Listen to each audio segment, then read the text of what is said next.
And welcome, everybody, to episode 5 of the Conference USA podcast roundtable, featuring some of the greatest collections of CUSA podcasts in our absolutely lovely conference. I'm Jake Gibson, the host of the Pause Up podcast.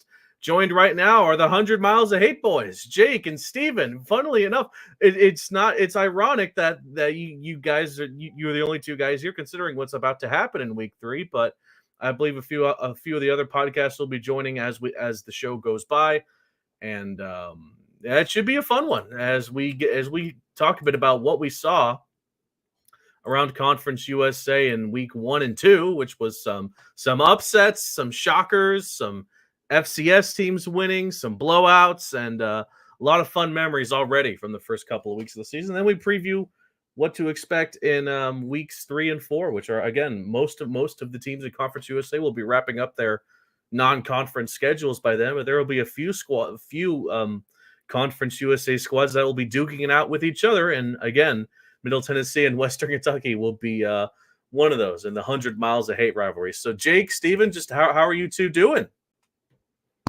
I'm doing pretty good. I still a little bit questionable about this upcoming week, as I'm sure Steven will get into. And if I can, so myself, I'll tease our episode that's coming out tomorrow morning where we break down our upcoming game. But going after our week 1 game against Tennessee Tech, where we came out to a blazing hot start, things fizzled out at the end. It took a come from behind win against Tennessee Tech. Not happy to see that. But then you go to Ole Miss. You get your teeth kicked in as expected. You got your paycheck. You get to come home. We're relatively healthy. There's just enough weirdness around this upcoming 100 Miles of Hate game that the home field advantage could play in our favor. I think that might be one of the biggest things that could make this actually interesting for the first time in over half a decade. But a lot of weirdness, and I think for MTSU and Derek Mason, they're going to kind of embrace that this week. Yeah, I'd have to agree with everything Jake said. There is just a lot of weirdness. There's a lot of unknown with both teams. Obviously, with Derek Mason, new staff, the turnover that comes with the roster when the coaching change happens, and then Western Kentucky has been a batch of getting blown out by Alabama, and then doing some blowing out of EKU after they caused some Jersey whiteout shenanigans. So. I really don't know what to expect. I like our football team. I like our football team every year. I think we have a chance to win every game. And I think we've shown some flashes and signs of being really good. So, just looking forward to building on that. And, obviously this rivalry week is one of my favorite weeks of the year. So really looking forward to it. Yeah. And it's been a hectic couple of weeks for FIU as well. The Indiana game didn't go how we wanted it to. I mean, I feel like if we were able to keep it close, keep it competitive, that would have been nice to see. But unfortunately, just didn't turn out that way. Indiana's got an early lead and then just kind of pushed FIU to the side, and they had to claw their way back in, but just couldn't. But the Central Michigan game and the inaugural game at Pit Bull Stadium turned out to be an absolutely decisive blowout. With the Panthers taking down the Chippewas. I expect it to be a close, kind of gritty game, kind of like what we saw last year against North Texas, but it turned out to be something devious. And no, the defense recorded 5 interceptions. That's the most in a single game for FIU since 2005. And man, Labus had a rough day for Central Michigan, and it was a great crowd there at Pit Bull Stadium. I'm happy to report that the expectations of the inaugural game at that stadium, both on and off the field, were a success. Got my pin, as you can see, the Pit Bull Stadium pin. And now it sets up one of maybe the biggest football games in recent memory for FIU as they enter the 22nd rendition of the Shula Bowl against FAU in Boca Raton, which I will be at to cover for the Pause Up podcast. So, yeah, let's talk a bit about what we saw in the world of Conference USA in week 1, not just around us, around our schools, FIU, Western, and Middle Tennessee, but also everywhere else, because I can pull up the results right here, and none of us went perfect. And there was a lot of rights and a lot of wrongs. So let's kick it off with what we all thought, with who we all thought were going to win in week 1. So let's check it out. All right, so we all, oh my God, the first game we all, almost all of us laid an egg on. The Thursday nighter between Jacksonville State and Coastal, we all had the Gamecocks winning that, except for Adrian of Minor Talk, the Mad Lad, decided to go with the Chanticleers, and it actually worked out for him. I thought that their defense was going to be great in that game, and they were exposed. The Coastal Carolina put up. Let me check the final score here. It was a 55-27 victory in favor of the Chanticleers. So, guys, what the hell happened? We were all so high and mighty on Jacksonville State's defense, and they just let us down. I think anything that could have gone wrong went wrong for Rich Rod. For the most part, the offense just looked absolutely terrible. They rolled through. They looked so confident going into the season that Logan Smothers was going to be their quarterback, and he did not look the part. They rotated through. Just neither one of them really seemed to look the part, and it kind of echoed again in week 2. But I think Coastal. I think the name, the brand itself, is pretty strong. I don't think people gave them enough credit. And unfortunately for us, CUSA just kind of looked like the little brother to Sunbelt once again. It was definitely a bad look for the conference, no doubt about it. But say la vie. FIU and Indiana, everyone had it, the Hoosiers, except for Caleb in the 7 Pelham Road podcast. I'll be grateful to Caleb that he decided to throw a bone to FIU here, but it was definitely the wrong decision as the Hoosiers won by a score of 31-7. FIU was pretty much, they were in that game for a little bit in the first quarter, but the Hoosiers pulled away immediately. And moving on, everyone was on Nebraska over UTEP, and that happened 40-7. Not really much to talk about there. I think we all expected a blowout, and we got that. So moving on, Kennesaw State at UTSA. We were all on the Roadrunners, and I thought it was closer than probably a lot of us thought it would be, but no, the Roadrunners did win by a score of 28-16.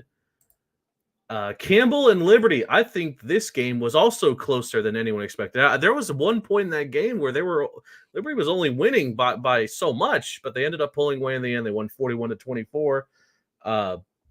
I expected them to blow out Campbell, especially, I'm assuming they hung a banner or did something to celebrate their Conference USA title. I was not tuning into that game, but I don't know. I'd say it's slightly disappointing performance so far for the Flames. We were all on Middle Tennessee as they took on Tennessee Tech, and Middle Tennessee did win, but that was a game that Tennessee Tech could have very easily won, like you mentioned earlier, Jake. But I mean, you're the FBS over FCS. You're expected to have, at the very least, pull away and beat your matchups in the end, and that's what the Blue Raiders did. Sam Houston. Well, before that, we were all on Alabama. Alabama blew out Western Kentucky 63-0. So I expected the Hilltoppers to put up a point, but I didn't expect them to lose that badly. Yikes. Next up, Sam Houston State and Rice. Okay, so we had a lot of mixed opinions on this one. A few of us took Rice, being Adrian from Minor Talk, as well as Steven from Topper Talk, and the Go Tech, please don't die, folks. But the rest of us were on Sam Houston. It was the Bearcats that ultimately won in a very convincing performance, 34-14 over Big Brother. So former CUSA team in the Rice Owls. So I want to ask you quickly, Steven, what was your mindset going with Rice, and how did it ultimately turn out in the actual game? Really, when I was picking that game, I really saw it as a battle of two programs that were on a nice upswing, and I thought that Rice would take a bigger step forward than Sam Houston and win that game. That was my mindset. That was why I chose them, and obviously I was very wrong, but at the same time, I'm always glad, when one of our teams wins an out-of-conference game, and I'm glad to see that I was wrong. I'll gladly eat that crow. I do apologize to our Sam Houston brothers. And then Louisiana Tech and Nicholls State. Again, closer than it probably had any right being. I do think Go Tech Please Don't Die warned us about this, that it was going to be closer than it had any right to be. But the Bulldogs do end up winning by a score of 25-17. And then if Tennessee Tech came this close to beating Middle Tennessee, Southeastern Missouri it came down to the final minutes of that game where they ultimately dropped where I wouldn't even say dropped the ball. New Mexico State just got the slight edge over them, and the Aggies won by a score of 23-16. Caleb, if he landed this, and he was so close to landing this pick, taking SEMO over New Mexico State, it would have been the biggest brain high 2000 IQ pick.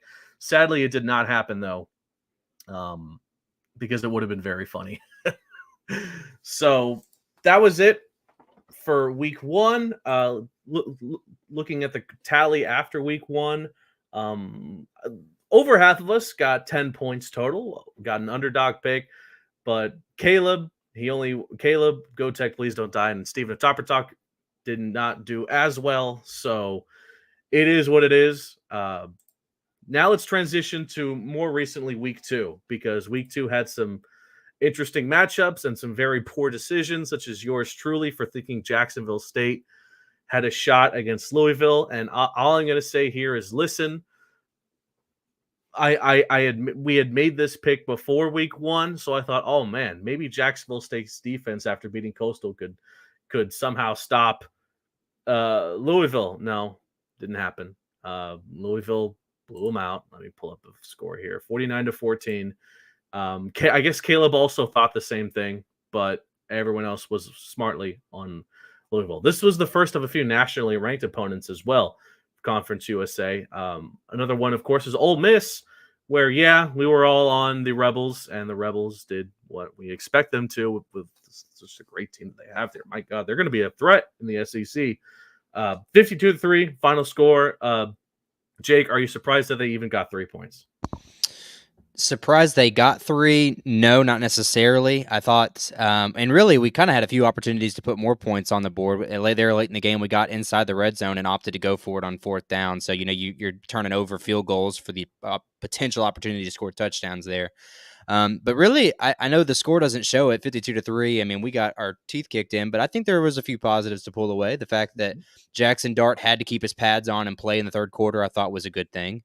The fact that we, as you said, were able to score 3 points, I thought that was a good thing. And given what Ole Miss did against Furman, who's a top 10 FCS school, I mean, they're gonna probably be in their playoffs when the season's dead and gone. To think that we outperformed them in an apples to apples type game, I thought that was pretty promising on our part. So it's kind of a mixed bag. You have the Tennessee Tech game. There's really not many bright spots because you had to pull that one out from underneath the Golden Eagles. And then this one, you go in expecting a blowout, you get a blowout, so you don't know what to expect going on to week 3 or what kind of team you have. But to answer your original question, I thought it was what we expected, but I still think there were a few bright spots to take away from that game. All righty then. A lot of mixed opinions for Central Michigan taking on FIU. Minor Talk, March to the Pod, and 700 Pelham Mode were all under the idea that FIU would struggle against the Chippewas. And to be fair, I don't blame them for thinking that, especially considering how good Central Michigan looked the week before against Central Connecticut, putting up over 60 points. However, like I mentioned earlier, 5 interceptions for FIU's defense. Steven, I believe you had mentioned that Kewan Jenkins was the offensive player of the week, despite only putting up 124 passing yards and 42 yards rushing. And you might have a point there. However, Jenkins was extremely accurate with his rush today. He went back to the deep ball a couple of times and paid off. That one touchdown to Eric Rivers that got into the end zone was lovely to see. And most drives for FIU's offense happen to be in great field positioning because of those turnovers, not to mention the botched punt as well and a fumble. That was just a very sloppy game for Central Michigan, and FIU did a phenomenal job capitalizing on their mistakes. So that was a final score of 52-16 for the FIU Panthers. Sam Houston and UCF, Fan the Flames thought, all right, maybe Sam Houston can pull off the big upset in Orlando. That was not the case. I could have warned them about that, considering how good KJ Jefferson looked against FIU last season when he was in Arkansas. KJ Jefferson still looks amazing in use with UCF as they win by a score of 45-14. It is what it is. We were all on Western Kentucky, and I have to say, usually I really want to see the FCS teams pull off the upset over FBS. I wanted to see Western kick the crap out of Eastern just off of that uniform debacle prior to the game, and that only obviously the team had to be undeniably motivated, just not because it's a big brother, little brother, or FBS or FCS kind of contest, but because that Eastern Kentucky had the gall to say, nah, we're not going to let you do what you want. That had to provide some more motivation for them. Yeah, I think that, it's a historic rivalry with EKU. Obviously, since we went FBS, we hadn't played since 2017. I think they haven't won a game in the series since, I want to say 98, if I'm not mistaken. So, it's very hard to call that a rivalry.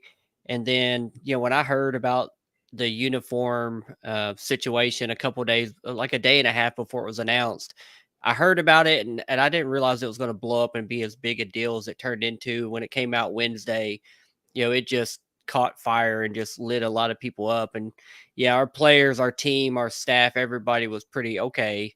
We're going to stick it to you. And I had what I think was a great caption after the game. I said 31-0 looks good in red or white. So I'll take it. They earned that one.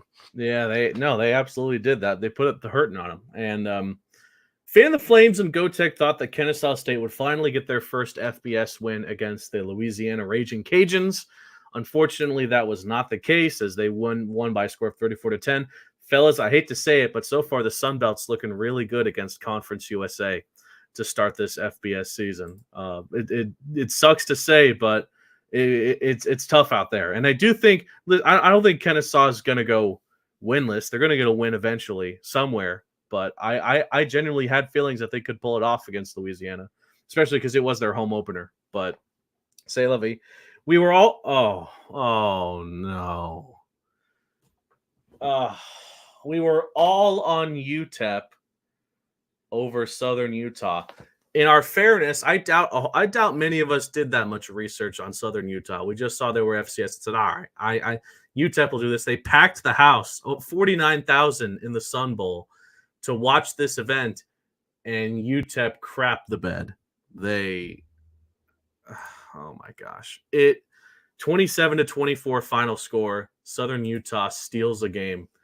I wouldn't even say it was steals. They outplayed Utah for the majority of that game as well. So it was a late game, so I don't know how many of you guys actually watched it, but what the hell happened? What happened? I wish I really knew myself, because I too did not stay up for that game. But looking back on it, I don't know if Southern Utah. I mean, as you said, I think Southern Utah was just the better team that day, and UTEP just didn't come forward. But God, you just got to hate it for Scotty Walden and really the El Paso faithful. One thing I've always been impressed about with UTEP is the fan base. They always bring it. Where they put the joints, They do. It doesn't matter how good or bad that team is. They always do it. They bring the people, and I hate that was the show that they got. You have all this excitement surrounding Scotty Walden, this new football coach, and you, as you put it eloquently, they crap the bed to a really bad Southern Miss team. So I don't know where Scotty Walden goes from here, but it doesn't look any more promising than it does at Kennesaw State, as you said. Yeah. And Kevin talks highly about Scotty Walden as well, and the job he's doing there at UTEP. But the fact of the matter is that they had pretty much the entire city of El Paso behind their back in this game, almost completely filling out that joint, and they still couldn't get it done. Again, it's not a good look for Conference USA. I thought they were going to get by FCS this season, but Steven, what are your thoughts on this game? Yeah, I was surprised to see them lose. I think Scotty Walden, even with this bad loss, we've had some bad losses in our history as well. They happen. I still think he's building a good program and a good culture. I was really shocked and surprised and quite frankly impressed by the attendance number that you just talked about and alluded to. I saw somebody post it was 40,000 plus, and I was like, all right, I want to see pictures of this. I need receipts, because far too many of our, not just our conference, but just the NCAA in general fluffs that number up so much. Yeah. So I said, show me some receipts, and a few people sent me pictures of the crowd and some videos panning around, and I was impressed. That was a really, really solid crowd that they had show up for that team. Especially as little winning as they've done recently. A new coaching hire. Obviously, that's going to drop off now with this loss. But it just goes to show that if you can win some ball games, there's going to be some excitement there for that program. So I think they've made a good hire. I don't think it's the end of the road for them. I think they'll continue to grow and build. And even if this is just kind of a toss away rebuild year, whatever you want to call it, at the end of the day, I think they're going to be fine in the next 2 to 3 years. And then Liberty against New Mexico State. I think we all expected a blowout, and that's actually no, it wasn't a blowout. New Mexico State actually kept the game close, but Liberty did end up winning 30-24. However, that was the 10:30 late game, and I mean 10:30 kickoffs are kind of rough from someone in South Florida to completely watch and enjoy. But I digress. So let's look at the overall standings so far. It's Jake from the Blue Raider podcast who's on top with picks, totaling 18 points. He got 16 correct, with 2 of those being underdogs that he got right. Steven and I are are tied for second place. I guess this is just the top 3 podcast episode. You have to be top 3 in order to show up tonight. And we did. We both had 15 picks correctly, but we still got 2 underdogs correct. So it feels good. Minor Talk, March to the Pod, and Fan the Flames are tied in 3rd place. Go Tech, Please Don't Die is near the bottom. And then I don't know what Caleb is doing, but he needs to step it up for weeks 3 and 4 to get back into this thing. He only got 12 picks correct and only 1 underdog. So choosing underdog seems kind of broken in this bracket. It seems like something you really need to think about before deciding what you're going to pull the trigger for. So, all righty. I think Caleb is going broke. He wants to get all those underdog picks out of the way now, so he looks like a genius. I think is his game plan. Thank God gambling's not legal in Alabama. Alrighty, let's now take a look ahead as far as what to expect for weeks 3 and 4 of Conference USA. Starting off with the slate this upcoming Saturday. Louisiana Tech's going to take on NC State. I know NC State just got mollywopped by Tennessee, but they're still a really good team. UTEP will take on Liberty, and again, another Conference USA matchup. It's the 22nd edition of the Shula Bowl between FIU and FAU over in Boca Raton. That's like an hour away from Miami, so there should be a decent amount of I would hope, FIU fans in attendance. Sam Houston State gets to host Hawaii. I would assume that's probably a good thing for the Bearcats. They don't have to make that excruciatingly long travel. Jack State takes on Eastern Michigan of the MAC. Kennesaw State heads out to Cali to take on San Jose State. It's the 100 Miles of Hate rivalry at 7 o'clock. And then the 10:30 late game is New Mexico State at Fresno State. And then looking ahead to week 4, just to get some previewing done and out of the way, Jack State will host Southern Miss. Middle Tennessee will host Duke. UTEP will take on Colorado State. FIU will host FCS Monmouth. Liberty will take on Eastern Carolina. That has the makings of being a very good game. Louisiana Tech will host Tulsa. Sam Houston will host New Mexico State, another all-CUSA matchup. And Western Kentucky will take on Toledo. Kennesaw State has the week off in week 4. Alrighty then. So let's go over the pick'ems for. Let me get this off the screen. Let's go over the pick'ems for weeks 3 and 4. And some of them came in very, very late, very teetering on the starting of this show. But we got them in. And let's start off with what we all have in store for week number 3. And as you can see, there aren't that many sweeps. There are some varying opinions between all of us in week 3. Let's just start off with La Tech and New Mexico State, and North Carolina State, NC State. All of us are in agreement of the Tar Heels, Jesus, the Wolfpack winning this, except for Fan the Flames. what do you guys think they're seeing that we're not, to the point where they think they can pull this off? I don't know. Ben's kind of extreme. He likes to pat himself on the back and find those underdogs. I just don't see any way that game happens. La Tech is, yeah, they're going to be in for a rude awakening, I'm afraid. Oh my goodness. Let's take wrong one. Let's take a look here again. We're all on the Flames. No shocker there. I think UTEP has proven that they are probably the worst team in Conference USA. I mean, you lose against an FCS squad, you almost kind of deserve that moniker. I don't know. Maybe it's just me.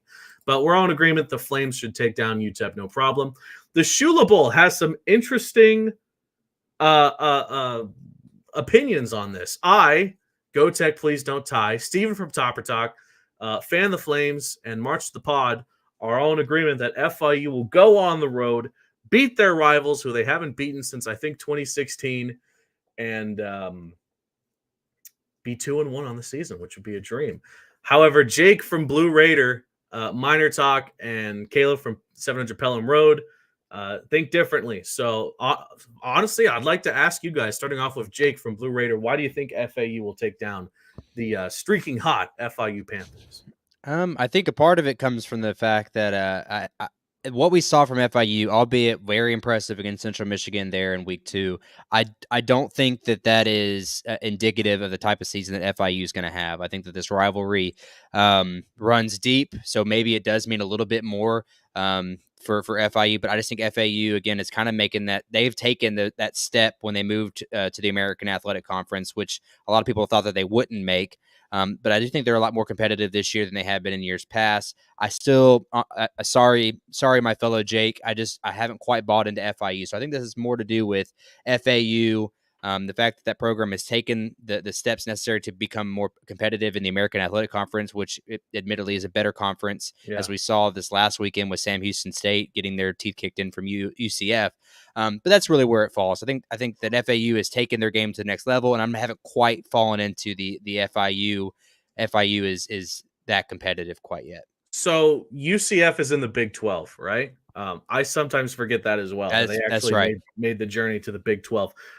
Counterpoint, FAU just got their breaks beaten by AAC opponent, the Army, who just joined the American. Over 400 rushing yards allowed by the Owls defense in that game.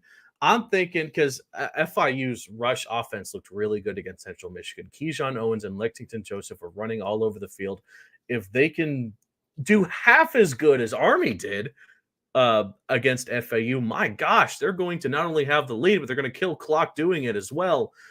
Steven, my guy, you're on the Panthers. What makes you think that FIU will get the job done? It was a little bit of recency bias, that big victory they just had this last weekend.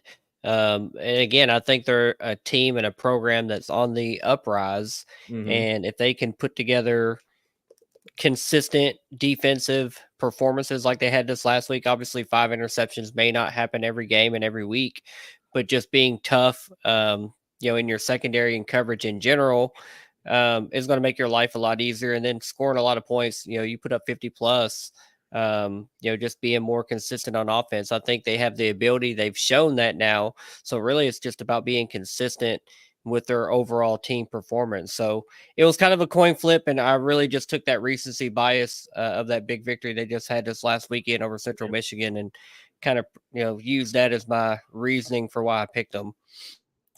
Kevin Barral, my co-host, notes that an FIU win would mark the Panthers' first dub in Boca Raton since 2014. So that's super sick.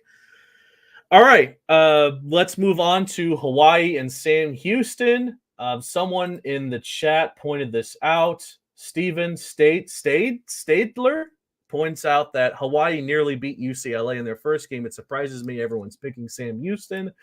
The thing is, I think Sam Houston has a sneaky good team. They have a sneaky good team, and they're not going to be the ones that have to go to Hawaii. Hawaii's now going to be the jet-lagged ones that have to play Sam Houston in their own joint. I actually do feel confident that the Bearcats will get the job done. I'm assuming you two feel the same way, that the Bearcats will get this W they'll get the W. Some varying opinions for Jacksonville State and Eastern Michigan. I'd hate to get this one wrong. Me, Go Tech, please don't die. Steven from Topper Talk, Caleb from the 700 Pelham Road, and the Fan of the Flames are all on the opinion that Jacksonville. This is a must-win for Jacksonville State. Okay, they're 0-2, I believe. If they're going to beat someone in their non-conference slate, it has to be Eastern Michigan, because who else? I mean, my gosh, they need to get a win if they want to get back into being discussed as one of the best teams in Conference USA. I think they'll get that done. However, Jake of Blue Raider, Minor Talk, and March the Pod are on the opinion that, oh no, Jacksonville State's going to be thrown into the Conference USA cellar with an 0-3 record. Jake, how come? I think the same falls as it does with recency bias. I'm not sold on Jacksonville State. Just nothing seems cohesive. They go on the road to Eastern Michigan. It just doesn't. Things don't seem right. Like I wish I had a little bit more of an intelligent analyst take on a game like that. But truthfully, I just think Jacksonville State has looked very poor in the first 2 weeks. Oh my gosh. Let's keep the show rolling. We're all taking San Jose State to take down Kennesaw. Again, it sucks to see. I really want to see the Owls get their first win in FBS, but San Jose State is a good team over in Cali, and I don't know. All right, we're getting into the main point of interest here. 100 miles of hate. Is it actually 100 miles? Is it 99, 98, no, 101? Is 100 actually accurate? It's like 100 point something. It's real close. I'm about to look it up right now. Everyone here except for Jake, and I wonder why, of the Blue Raider Pod is going with Western Kentucky to down their rival. Who's winning the series, by the way? Who's winning the all-time series? We took the lead a couple years ago. I think we're up 2 games now, if I'm not mistaken. Yeah, I think the last I saw was 37, 35, and 1. Yeah. Mm-hmm. All right, Jake, we'll start with you. Middle Tennessee is going to win this game because principle. Okay. I don't know. I wish I had a little bit more of a confidence answer to that, but truly that's why I took him. I think in principle I have to take MTSU, but I think that they do have an opportunity to win. And I think one thing about this matchup in particular that we haven't seen in the last 5 years is the fact that there's a lot of unknowns for both teams. And I know we teased that at the very beginning of our recording tonight. Let's see. 99 miles. 99. There you go. Damn. But okay. The matchup itself, there's so many there's just so many question marks for both teams, and as Steven is stating in the comments right now about how the fact that we've both played an FCS team, we both played a P5 juggernaut, is to a testament to the fact that neither team really knows exactly what we have. I know that, and I'm sure I won't speak too much on Steven's team. I'm sure he'll get to it at some point, but we talk about TJ Finley and his quarterback situation. He has bright spots, he has low spots, and MTSU all across the field has had bright spots and has also had low spots. So truthfully, if MTSU is going to win this game, I think it's going to be the fact that there's a potential for rain. I think MTSU we've had success running the ball. We've had no success running the football, but the no success came against one of the best front sevens in the entire country at Ole Miss. So if we're able to kind of figure some things out against Western Kentucky, who has had kind of some holes with their rush defense early on in the year. Hopefully we can kind of get some success on the ground. We're a little banged up at tailback, but the running back room is very, very deep for MTSU, one of the deepest Coach Mason says he's ever had in his coaching career. So I think if we're going to win this game, home field advantage has got to play a part. Hopefully Floyd Stadium is rocking as we anticipated it would be in week 1, minus the 2.5 hour lightning delay. And then if the defense kind of shows up, we can create some sort of pass rush on TJ Finley, get him off his spot, make him use his legs a little bit more, because if we let TJ set his feet, I'm sure as we all know, he can throw the ball over anybody. So I think if we can get him off his spot, defense create a little pass rush, we got a shot. I think the 7.5 line that Vegas has set is a fair interpretation of where this game is. I think Western should be spotted that touchdown, but as it always goes with rivalry games, anything could happen on Saturday. Can happen. All right, Steven.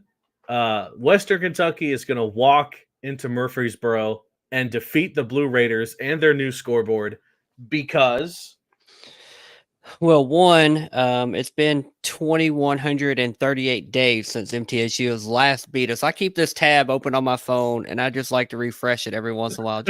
I just don't know how long it's been since November 2nd of 2018. I'm trying to remember what I was doing way back then. I think Mike Sanford was the coach. That was pre Tyson Helton, so it's been a while. But yeah, I'm looking forward to this game. Again, I think both of our teams have a lot of question marks. I hadn't looked at the weather factor that Jake just mentioned, but I think if it is a rainy, sloppy game and it limits the passing game and it turns into a ground game for both of us, I mean that definitely could tip the scales of what I think could or should happen. Because like you mentioned, our rush defense has been a little bit suspect the last couple of years. Obviously, hopefully, if it's coming, maybe you can do better. But yeah, it should be a fun game. I think it'll be a close game. It's a competitive game every year. It's chippy, from the fans, in person, online, on Twitter, the podcast. I mean, everything going on. It's going to be a nice competitive atmosphere all the way up, from now until we kick off on Saturday. I feel the same way against FAU, but unfortunately, FAU is not in Conference USA, so it's not a conference matchup, which I still think kind of stings. But c'est la vie. We're all on Fresno State over New Mexico State, except for Caleb. And again, I guess this is just Caleb's ideology of the pick'em, where he's going to go for every single upset, and if he lands it, he's going to strike it rich. If he doesn't, he's just going to be in the cellar of the standings. And unfortunately, so far, like I said earlier, thank goodness he can't gamble in that state. So let's close out here with some week 4 looks and a few more sweeps, notable sweeps here. We'll start off with Southern Miss and Jacksonville State. Truth be told, I haven't done a ton of research on Southern Miss. However, I do think that they will get the job done over, or I think Jacksonville State will get the job done over Southern Miss in their final non-con game.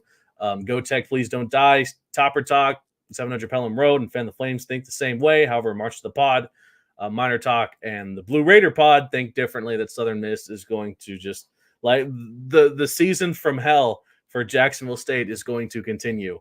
And woof, I mean, I think it could be a coin flip. We shall see. We all think Duke's going to roll into Murfreesboro and down the Blue Raiders. Okay, Jake, I'll ask you, if they pull off the upset between Duke, what is that going to do for this program?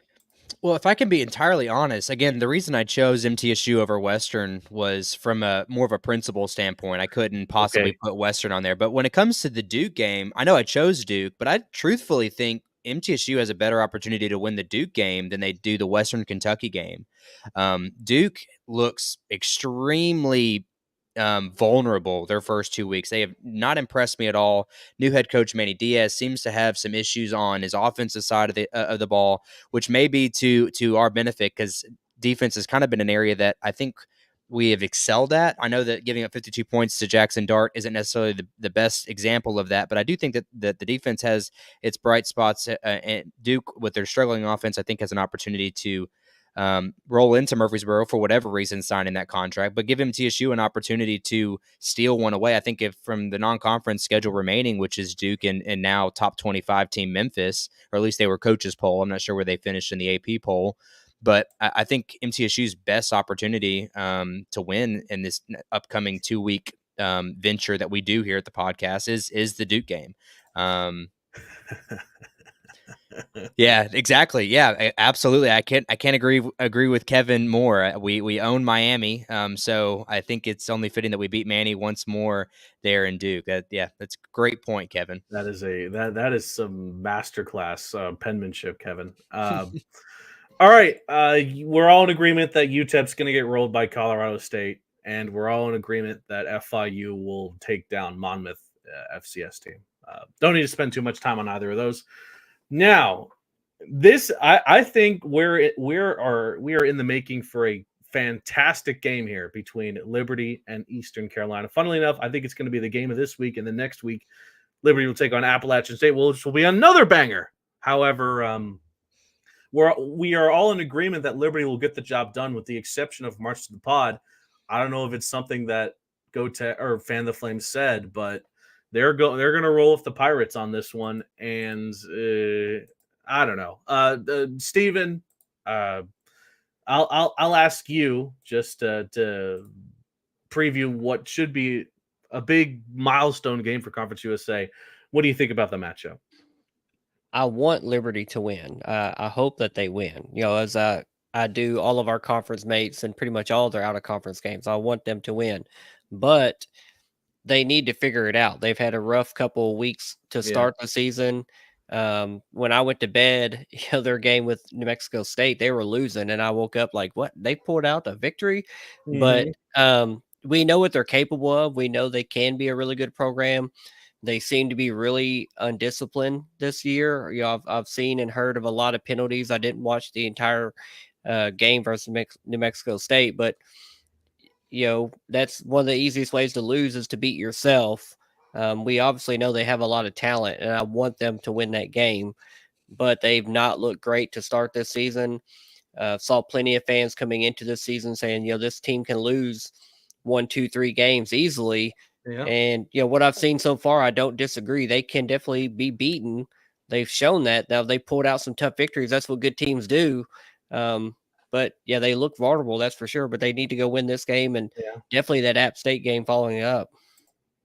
I think a lot of fans of teams from the Sun Belt are frothing at the Mount of Liberty finally losing their first game since becoming a member of Conference USA. This could be it. The App State game next week could be it, but we shall see.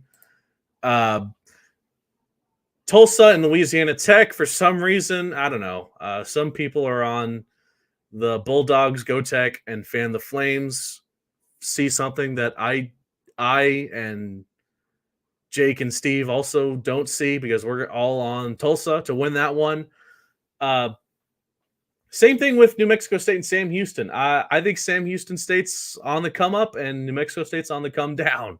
However, Go Tech, please don't die. Once back to back upsets in lock for Go Tech, please don't die. Also, Caleb of 700 pound in the world. That doesn't surprise me to see him taking New Mexico State. But say Levy, that's how we're looking for that game.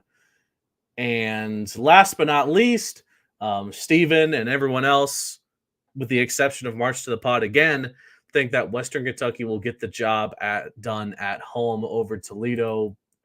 Steven, how are you feeling about that one? Don't know a whole lot about Toledo, with the exception that whenever they take on FIU in bowl games, they just can't get the job done. FIU is 2-0 against Toledo, specifically in bowl games. Regardless, that's a sidetrack. How are they going to do? Well, they're a really good team. I think they were 11-1 last year, top 25 ranking. I don't think they won their conference last year. I think they lost the championship game and then maybe their bowl game as well. But just looking at their schedule this year, they've won both of their first couple games pretty convincingly. They have a very deep stable of receivers, which is something that we've always kind of leaned on and boasted on. I really like our secondary. So that could be strength on strength as far as that game plays out. But I like our chances against Toledo. Ever since it's been scheduled, I think that's a sneaky good game that maybe just a casual Western Kentucky or college football fan doesn't realize how good a matchup that could be or can be. But I think both these teams can put up a lot of points. I don't want to say defense is going to be at a premium, but Western has shown we'll give up some points. And hopefully our offense at that point has continued to take a couple steps forward, and we get what I hope is a big victory. So I'm looking forward to Toledo. Alrighty then. So that's our outlook on both week 3 and 4 of Conference USA. So, fellas, I mean, what are y'all doing for the 100 Miles of Hate game? Y'all have something to be doing. Steven, are you going to be heading to that game, and just what's happening? Well, we'll do our podcast trade off. I think I'm gonna record with Jake later, and we should follow that back up later this evening. We'll do a trade off collaboration for the college huddle. Keep that moving. We did it last year as well, so it won't be our first rodeo. But as far as the football game goes, I hope to make the trip. I'm scheduled work wise where I can go. It's really just going to depend on the honeydew list if my wife needs me. then I won't go to the game. But she knows I have a desire to go to it, and I usually make any drivable trip, and that 100-mile trip is pretty easy. I want to go hit up Toots restaurant before the game. We used to have one here in Bowling Green. That's actually where me and my wife met, so it kind of has sentimental value that when usually we go down to that game together, stop in and eat, and then go enjoy a good game. So I'm looking forward to it. I more than likely will be there, not 100% like usual. But obviously if Jake's there, try to link up with him and just be as friendly as we can be, during the 60 minutes. But I think it's going to be a good game. I'm not overly confident that we'll win, but I hope that we will. And Jake, what are your plans? Obviously, should be some fun parties, should be some fun. It should just be fun on campus leading up to that game. And like Steven had said, Middle Tennessee's got to be desperate for a win over Western. Just what's the overall vibes in Murfreesboro? Yeah, I think the marketing team did an excellent job week one. They debuted their little version of what they call Party in the Grove, which is like a tailgating event where they do live music out in the Grove. They start at 3 hours before kickoff. We had some headliners like Hunter Girl, for those that are big with American Idol. I think she either won or was a finalist or something like that, but she headlined week one. So they're going to have another headliner this coming Saturday as well before our 6 p.m. Central Time kickoff. So as far as the atmosphere, they've done a great job actually making an atmosphere for once, because prior to this year, we'd walk around campus and wouldn't even know there was a football game this week. And now they have the whole town painted blue. They certainly will, I know, for this week with the Western Kentucky game, which is the way it should be. The city should be excited about this game for once, because as I previously stated, last 5 years, you kind of go into it. It's just another game that you're not excited about because there's nothing to be excited about. It's just that kind of, it's been that level of game, that level of competition. There's a big discrepancy between the two. We've had close games, but truthfully, they just have never been what we'd hoped them to be. So you hope you're able to put a product on the field this year that looks competitive. And as we keep saying, hopefully it's going to be a good game, and hopefully they put on a good show. Whether win or lose, I hope it's a good show, and there's a little bit more of I guess juice put back into this rivalry for once. I feel the same way. That, my gosh, if FIU can go up to Boca and take down FAU, it's just going to be such a good feeling. This is going to be my first ever trip to Boca Raton to watch FIU and FAU as well. So that's making me all excited to see what happens. And I don't know, it's the first matchup against both teams in the Shula Bowl that I feel really extremely confident, not just really confident, extremely confident that the Panthers can get the job done if everything goes right for them, in the same way that it did for Central Michigan. And again, that's not easy, because the amount of mistakes the Chippewas had was absolutely ridiculous. But no, it's going to be fun. Not to mention the very talented broadcasting crew from the CMU game: Steve Goldstein, Kim Bocamper. Goldie is the usual announcer for the Florida Panthers hockey team, and Kim Bocamper is a Dolphins legend. They're going to be calling the game too. It's going to be fun to see them. And yeah, the vibes right now high at FIU, and man, if they were to take down FAU, that'd be lights out, man. Lights out! Lights out!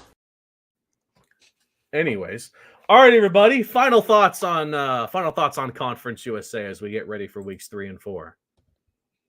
As the standings go, I'm number 1. And I'll just leave it there. Fine. And I think I'm right behind him at number 2. So they say to be the man, you got to beat the man. So that's right. Let's find out. All right. On the count of 3, let's all say who we think, not personally, just objectively, is the best team in CUSA at the moment. 3, 2, 1. I need longer than 3 seconds.